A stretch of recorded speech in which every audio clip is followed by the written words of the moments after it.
So yeah, we both know, that math is so much more than just numbers, that it's kind of like how do you go from point A to point B, in the most efficient way possible? I used to have that all the time. When I started to teach, I wanted to know how things were supposed to be done. So I was studying it and I was preparing it. And then in the lesson, I was preaching it. And then some students said, no, but can you do it in this way? And then I was like, no, you have to do it in this way.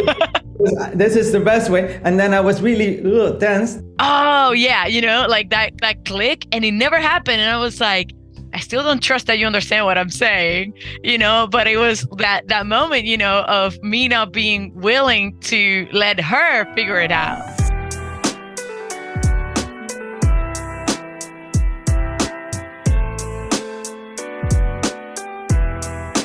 So yeah, we both know, that math is so much more than just numbers, that it's kind of like how do you go from point A to point B, in the most efficient way possible? Or there's multiple ways, there's always more than one way to get there. And, you have to find the way that works for you. Yeah. And that's what I tell my students all the time. It's like, just because I do it this way doesn't mean that's like the right way. That's the right way for me, but it may not be for you.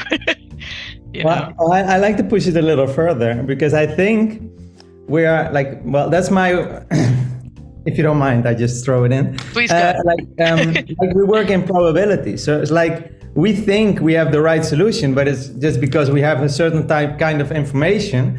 And on base, we assume to have the right answer. But it's only because we have our worldview and our information. So it could be that there will be coming more information later on which you will determine, no, there's a different or faster way or whatever. Mm-hmm. So yeah, taking in account that you never know everything, I think that is math. So yeah. to really to have the awareness to know, I can back it up why I think I'm right, but it's only because I base my whatever, my result or my observation, whatever, I base it on this information. My analysis, yeah. Mm-hmm. That's my analysis, and to know that you're basing it on certain type of information, I think that is like math, because we make, it's building up. So if you get more information, then things can change. And that's what I love about it. That is not, I mean, we think it's solid, 1 + 1 = 2. Yeah. But it's still, math is not, it's still growing, I think. It's still, Yeah, no, for sure. One of my favorite quotes is from Maya Rudolph that says, Maya Rudolph, oh my gosh, that was an insult. Maya Angelou, different Maya. Maya Rudolph is a comedian. I just was listening to her the other day. So anyway, I had it in my mind.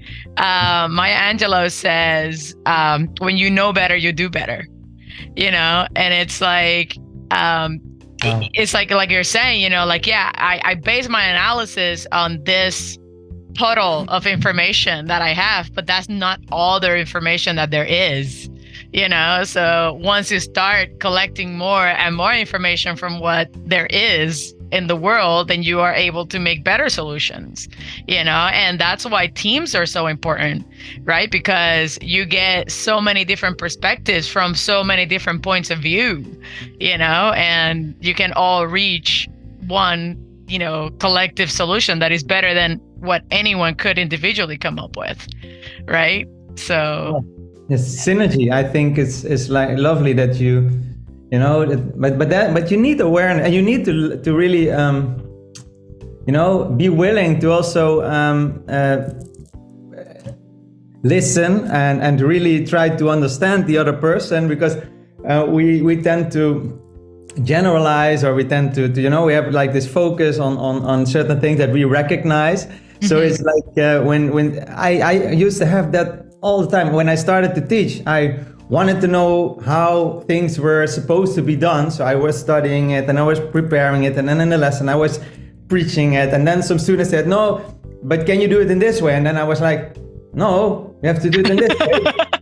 This is the best way. And then I was really tense, but it's because you're not you don't have that. You need to have the I think it's like, how you call it? Well, maybe it's just self-esteem, or the confidence to really be flexible. But anyway, I think the moment you really are open to be wrong, or to be that there's a better way, it gives so much air to breathe. It's like nothing else. But that's difficult for a teacher, I think, especially in the beginning, because you also want to be the role model, or the and you want to. They need to have confidence in you. So if you're changing your perspective all the time, it could be confusing. But still, in a way, you have to be really, crystal clear what you are telling, and still leave that room for debate, or room for,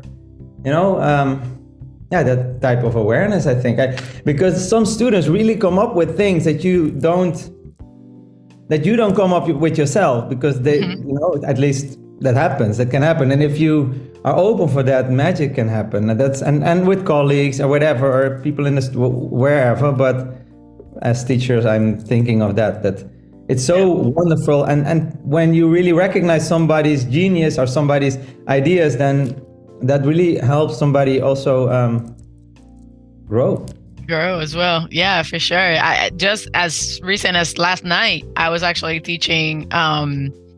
We were doing sinusoidal graphs with one of my students.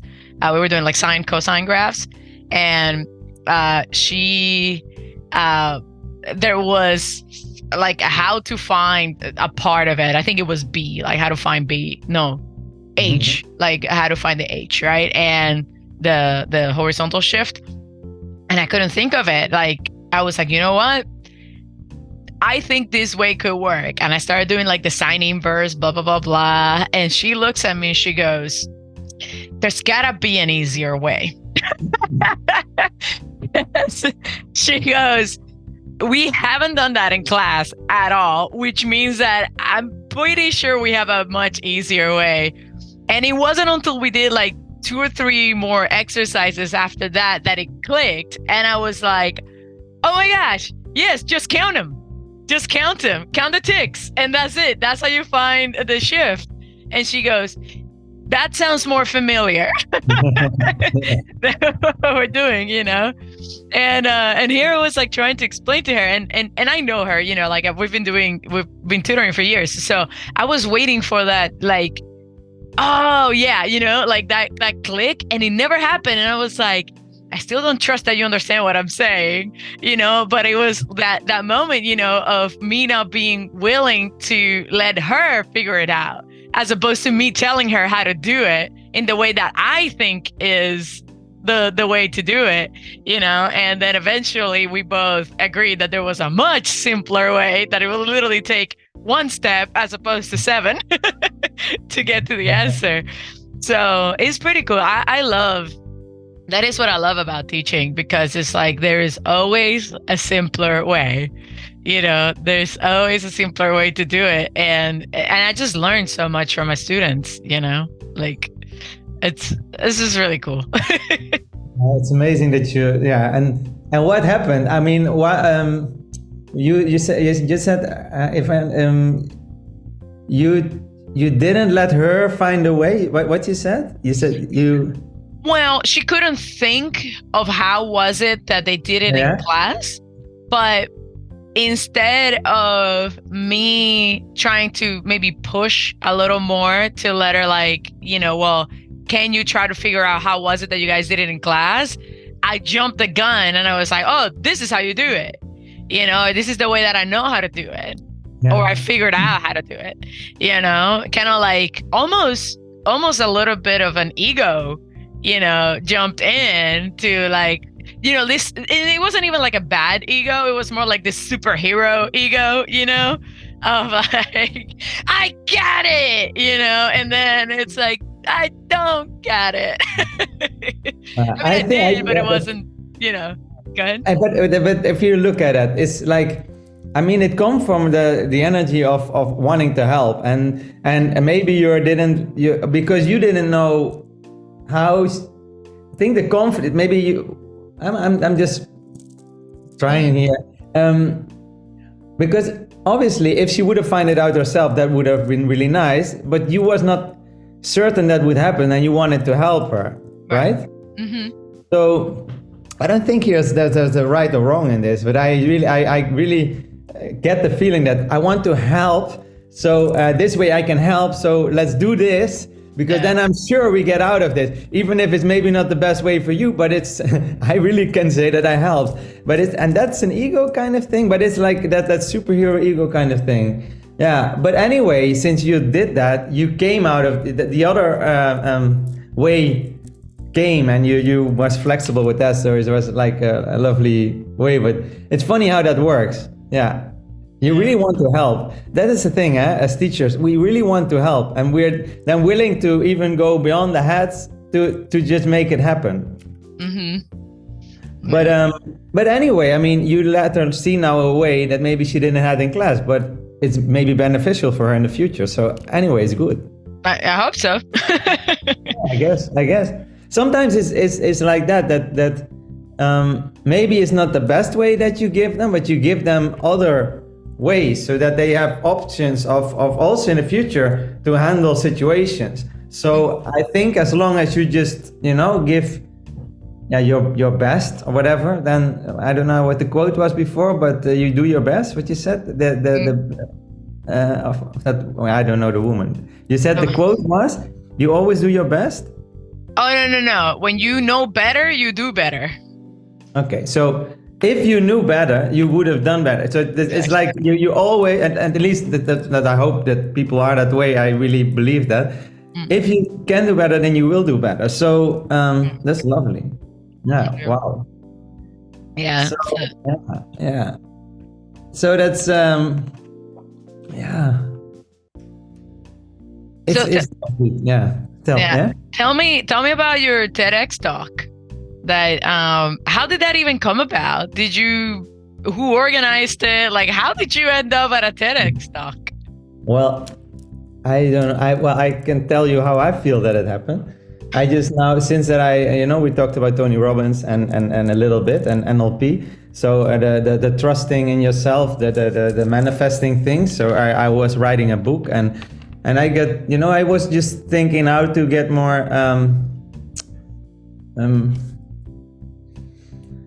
influence, not influence, just more, I wanted to reach people. I wanted to get help people get other sense of learning math.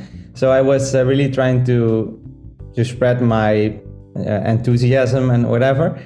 And but then I came across a TEDx of Daniel Finkel, who I was in contact with. Is a math teacher that make games, and I also make games.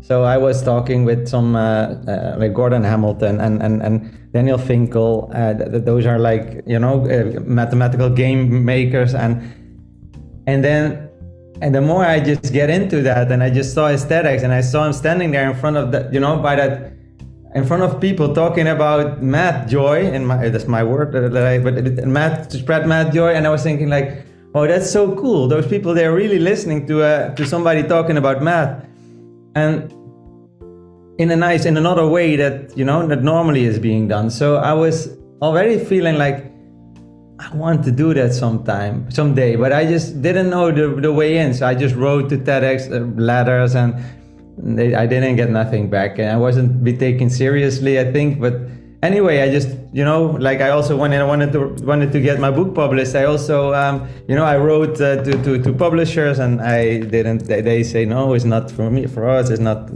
But because I kept believing in it, and I made videos, like we made videos, and I just was like, I just tried to get my words out better. I just tried to get my message out better. I just tried to write articles. I just tried to, go to places, and I just want to believe that it can happen. So I made like this wall, how do you call that? vision board. I made a vision Vision board board. Nice. with a dot of the TEDx and the people smile. You know, I just made the vision board, and I looked at it all the time, and I just was thinking like how it would be if I stand there and do that, and I just was wishing for it, and I was practicing on it, and I was just saying all time to people sometimes like I really want to do that. And I took some speaking to coaching to become a speaker. And I remember one time I was like in a Zoom meeting was with COVID, and that the teacher, the trainer, he was saying to the group, "Oh, this is Eric, and he will give a TEDx in the end of the year." It's because I said I had that dream, but I think he misunderstood. So he said, and he's here for try his speech because he will do that in the end of the year. And I was like, "Fuck." Yes. So I was like, Now you have to do it. So I was like, I'm not sure yet, but that's my goal. And but I was just practicing that talk without that I even got an invite. And then out of the blue, I get a call from somebody that also did a course with the trainer, that the presentation coach, because when I did coaching by her, it was because I came on the news one time and I felt I didn't come over the way I wanted, so I needed to get some media training. Cool. But she was a TEDx trainer. She was a speakers coach for TEDx Breda, and she remembered me and she said, "Oh, Eric, there comes an opening in TEDx Breda, and they need somebody, and I think it would be nice for you." And I was like, "Yeah." Yeah. So like, yeah, that could be. I'm not sure. I would. I'm open for it. You know, I try to not be too. That is so awesome. Yeah, and then I get the talk, and they were just like really happy to get me. But then it started because when I had to do those, those trainings or those rehearsals, I came to realize that it's difficult because you have to do it all out of your head, 18 minutes. So that was challenging, but it was just a roller coaster ride. I'm really happy to have done that. It was really special. Happy for you. That is awesome. That is so awesome. I don't know which scientist said this. I think it was Louis Pasteur. However, whoever invented the pasteurization, I think it was him, that said, luck is when opportunity meets preparation. Yes. You know, like... That's the case. I think luck is like, I mean, you need to be ready for the moment. You need to grasp it, like Eminem or something like that. That's the thing. Yeah, and I'm so amazed at the fact that you prepared before you got the opportunity, right? Because a lot of times, and this is what most people don't understand, is that the opportunities are there. They're there. They're staring you in the face, but there's one problem. You're not prepared for it. You know, but when you're prepared for it and it's staring you in the face, then you're able to identify them because you're already prepared for them. But if I didn't really try that, then I would have been, I felt then when they did the interview, I would have had to say no, but I'm not sure what then I would have those doubts, which made me not be the candidate. So it's like you have to be ready. So it's like, but it's like the chicken or the egg, or what comes first? You need to. Well, I just made a video last week about manifesting, and what I said in that video was like you have to act like you already are that person that you want to be. Mm-hmm. I remember when I was like 13, I really, I was really skinny, but I loved Rocky movies and that muscle guy. So I was like, I want to be like, I don't want to be skinny all the time. I want to be more bigger, but how I be that? I mean, how I can trust that I get more big? That is different. That's difficult because I'm so skinny. But then I started to think like, but yeah, what he does. So I love it, and he's training all the time with weights, and so I was thinking, and eating eggs and whatever. So I was like, if I just act like that, then something will happen. So I just keep training and eating, and in that time I gained like 10 or 8 or 15 kilos. So now I wouldn't have the body I have now if I wouldn't have done it then. But I did that with the feeling I do what I have to do to become that. And I think that happens now with the TEDx, with the book, with everything. Mm-hmm. You have to act like you're the person that you want to be before you're there. But if you don't act like that, you will never get there. You know, people think like, I want, when I'm that, then I want to do that. But you can't. You have to already act like that. That's Yeah. It's the principle from what the way I've heard it, it's called be, do, have, right? People want to have so that they can do, so that they can feel that they are, right? And the problem is that it's completely backwards. You have to be that person so that you can act like that person, right? Do what that person would do so that you can have what that person would have, right? Like in your case, you know, you had to be the muscular guy first here, although you didn't have physical muscles yet, right? So you could do what a muscular guy would do so that you could have the freaking muscles. You know? But it's the same in brain power. I mean, you know, the children say, I'm not a math type. Well, if you just say to yourself that you don't have the brain for it, how you can act like it and how you can have them results. It's exactly the same. You know, they think like it's different, but I think all this is like the same. Yeah, no, it is 100%. And that's the thing, is like, once I discovered that, the whole be, do, have, like you have to be that person first so that you can do what that person would do, so that they can have what that person would have. That has changed my life, like radically, because, you know, it's like a lot of people, you know, set these goals of like, well, when I get that job, you know, then when I have that thing, then I will be blank. And the thing is like, no, you won't. Because you're not practicing for that, right? And that. Tell me how because you're like on Netflix series, so you also manifested in that way, kind of, or how you did that? Yeah. So for me, let me think of something specific that I've done that with. Well, I would think probably with my business, and I think with my relationship too. You know, it's